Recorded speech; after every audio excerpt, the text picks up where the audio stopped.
ごきげんよう、上川薫です。今回取り上げる話題は、岸田首相のウクライナ電撃訪問について取り上げていきます。ただし、このニュースには、良い点と悪い点両方があるので、それぞれ解説を行っていこうと思います。なお、私自身は岸田首相はウクライナの首都キーウを訪問すべきだという考え方をしていましたから、今回の訪問の実施には基本的には賛成です。しかし、それに伴って問題も発生しているので、この点については問題がありという部分もあるので、そのことについても触れていきましょう。なお、こうした話を聞いて、お前は自民党支持者かみたいなことを言い出す人がいるわけですが、私は常に政策というのは、この政策は良いんだけれども、この政策は問題があるといった具合にして、それぞれ問題を別個に考えています。ですから、何か一つの問題に対して、これは良かったと言ったとしても、それをもってして全てが良いとか悪いとかいう話はしません。この点についてはご了承ください。人によっては、私は今の政権には反対だから、やることなすこと1から10まで全てが全て否定するという人もいますが、私はそのような考え方ではありません。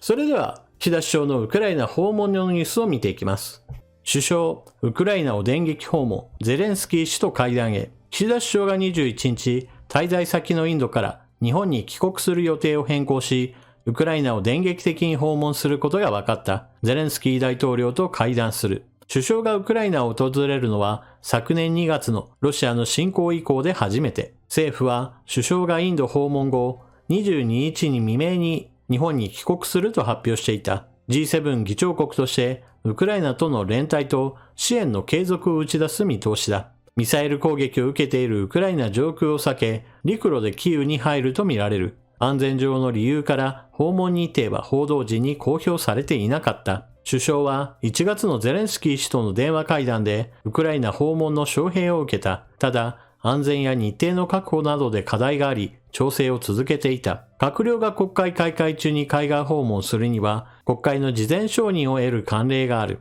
政府は渡航日程が明らかになることで安全確保が難しくなるとの懸念があった。このため、インド訪問に合わせてウクライナに電撃訪問する形を取ったとみられる。首相は5月に広島市でサミットを主催し G7 の結束を主導する考えだ。ただ G7 首脳で唯一キーウを訪れておらず、自身も訪問に意欲を見せていた。日本政府はこれまでウクライナに越冬支援として発電機や太陽光照明を提供し、日本の知見を生かした地雷除去支援も実施してきた。ゼレンスキー氏との会談では、日本の取り組みを継続する考えを伝えるとともに、法の支配に基づく国際秩序を堅持するという G7 の決意を示す方針だ。まず最初に指摘しておくべきなのは何といっても、情報をいかにしてコントロールするかです。特に現在のウクライナ上空を飛行するのは非常に危険な状態ですから、基本的にはウクライナの首都を訪れる場合には、各国の首脳は誰もが陸路を使っています。ですから安全のことを考えれば、首都キーウに到着しましたよという段階から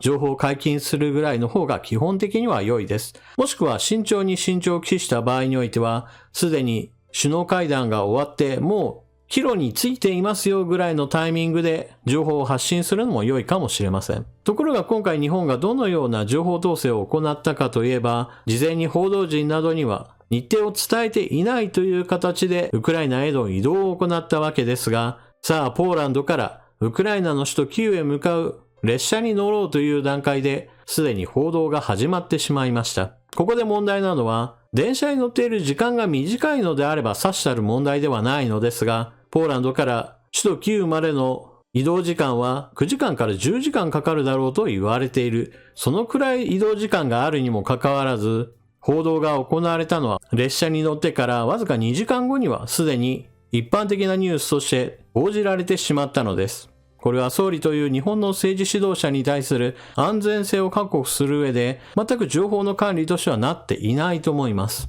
少なくともこの点においては攻めるべき先は2つあります。それは政府と報道両方です。政府としては事前に情報を公開しないにしても移動を始めた段階でどの段階から情報を出してもよいか報道側と調整を行うべきです。一方で報道の方もさあ移動しているのが分かったぞとなってからどの段階で情報を出すかについては早い者勝ちではなくある程度事情を考慮した上で、政府側に対してどの段階で情報を出してよいか打診してほしいものです。この点について言えば各社一斉といった感じではなく、日本テレビがまず報じ、その後各局が後追いで様々な情報を出してきたといった具合にして、どうも横の連携も取れてはいなかったようです。このあたり政府側の情報管理の甘さというものが目立ちますし、また報道陣の方も事態を考慮しているとはちょっと言えないようなニュースの流し方だと思います。一方で岸田総理にとってこのタイミングでの旧訪問というのは岸田総理の政治判断とは全く別の問題として良い面があります。それは今まさにロシアのプーチン大統領は中国の習近平国家主席との首脳会談を行っているタイミングであり、ロシアと中国がまさに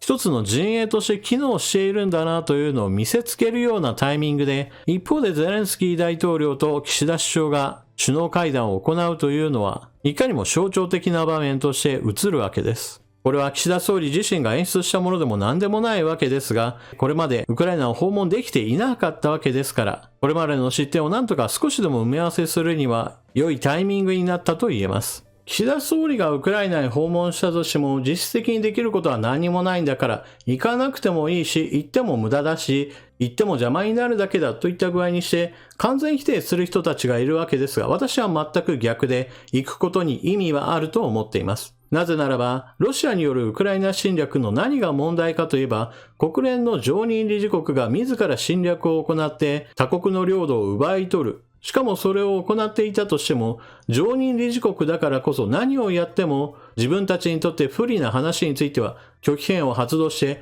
国連を機能させなくなってしまっている。このような状態にはっきりとノーを突きつけることが非常に重要だからです。それは今起こっていることに対してもそうですし、未来においても似た事例は他の常任理事国によっても引き起こされることでは十分考えられるのであり、今からしっかりと前例として否定すべき出来事なのです。また、現在の日本の法律上においては、ウクライナに対する軍事的な支援はほとんどできません。防衛装備品の中でもヘルメットであるとか防弾着のような非殺傷兵器といったような分類でしかウクライナに支援はできません。できることといえば人道支援と経済支援、そして戦後復興のために力を尽くすべきだという話をしている人たちもいます。しかしこれはあくまでも今の戦争を積極的に終わらせるような策ではありません。現実問題として今ロシアが侵略してきているこの軍事力によって今の現状を変えようとしている動きそのものを止めて、さらには追い散らすといったことができなければ、結局のところロシアがここはもう俺のものだと言って領土をかっさらうのを止めることができないわけです。ですから戦後はこのような復興に手を貸しますよというのを今言うよりは、むしろ今のロシア軍の侵略を止めるためにいかに力を尽くすかについて話した方が基本的には良いのです。ただしこの点について言えば、最初にも述べたように今はできないわけですから、今まさにできるように日本の体制を変えるべきタイミングでもあります。これは去年の段階からすでに侵略されている国に対しての軍事支援については別枠で考えよう。そのための法律改正を行うべきだという話が政府内で討議されているといったことは何度となく報道記事になっています。しかし現実そのような動きが国会で行われている段階ではないことから、またしても岸田首相の検討癖の悪いところが出ているというふうに言われています。日本の自衛隊は様々な兵器が退役していっています。その中には多連装ロケットシステムの退役なども決まっており、これは今まさにウクライナが実戦で使っているものであり、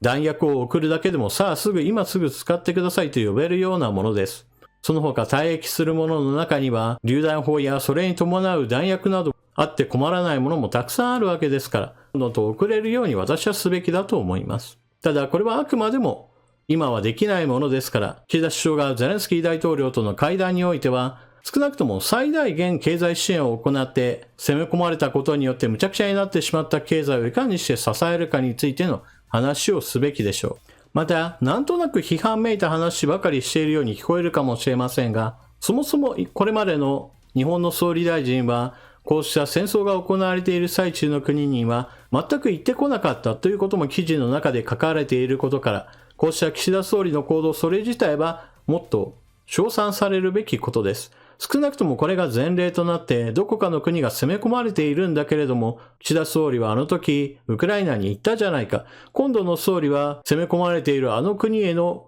支援を表明するにあたって現地に行くべきだといった話が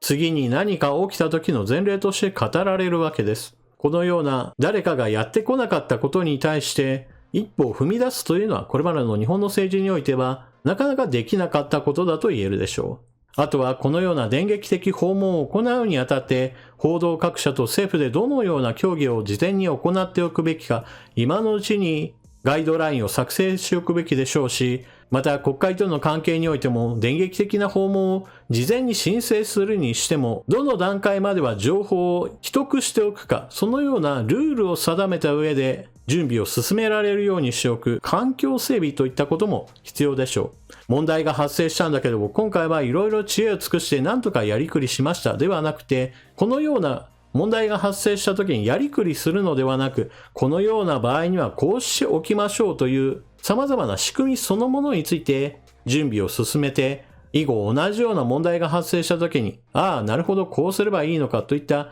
いわゆるやりやすい環境というものを後の人のためにも作っておく。このような政治のやるべきことといったことを着実にやってほしいものです。今回の動画はここまで。岸田首相がウクライナへ向かいました。これにあたって様々な問題点が結構おざなりにしたままでの訪問になったわけですが、このような問題が起こった時にも次の時には何の障害もなく実施できるような環境整備、そして侵略されている国に対して日本がどのようなことができるようにしておくか、選択肢を増やしておくような自衛隊関連法の改正などにもぜひとも取り組んでほしいものです。それでは動画を最後までご視聴いただきありがとうございました。チャンネル登録していない方はぜひともチャンネル登録していってください。そして動画を見終わったら評価ボタンのクリックとあなたの感想コメントよろしくお願いします。それでは次の動画でまたお目にかかりましょう。またねー。